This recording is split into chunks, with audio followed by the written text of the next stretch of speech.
We've all heard the old cliche, money can't buy happiness. We've been conditioned to picture the lonely billionaire and think, yeah, I'd rather be happy than rich. But what if that sentiment is actually dangerous? What if we've been looking at the data all wrong? New research from Harvard Business School suggests that money's real power isn't about the lavish vacations or expensive dinners you see on social media. It's about something much more primal. It's about control. Today, we're breaking down the scientific proof that money does buy happiness, but not in the way you think. And if you stay until the end, you'll see why your bank account might be the only thing standing between you and a shame spiral that is statistically harder to break than you realize. Meet Professor John Jacomowitz. He noticed a fascinating trend. Financial stability doesn't just buy more stuff. It helps people escape the everyday hassles that drain our mental energy. Think about a small nuisance, like a sudden rainstorm. If you have the cash, you order an Uber and get home dry.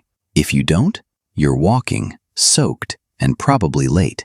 Now, scale that up to a sudden hospital bill. In a series of experiments published in Social, Psychological, and Personality Science, researchers tracked 522 participants for 30 days. Their incomes ranged from less than $10,000 to over $150,000. And the results? They were shocking. The intensity divide.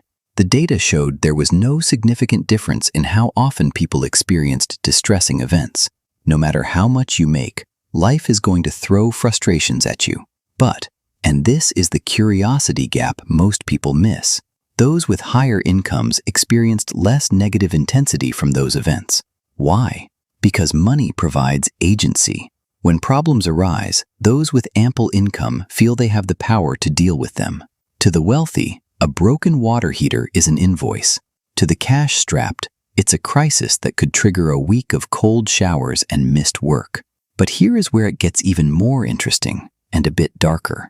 When a daily dilemma hits, like finding a way to get around in an area with poor public transport, the higher a person's income, the more likely they are to use money as the solution. They call the Uber. They order the takeout. But for those without that financial buffer, they have to lean on family and friends.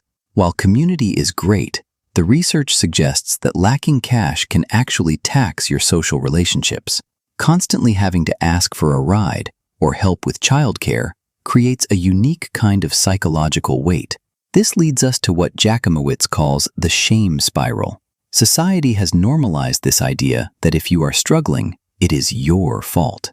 This perception of personal blame leads to intense shame, which causes people to avoid dealing with their financial problems, which, of course, makes them much worse. This isn't just a personal issue, it's a systemic one. Financial strain is scientifically linked to lower job performance and difficulty making long-term decisions.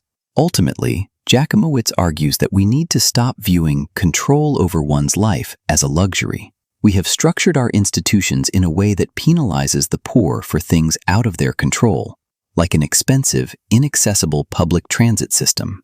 Money might not buy a soul, but it buys calm.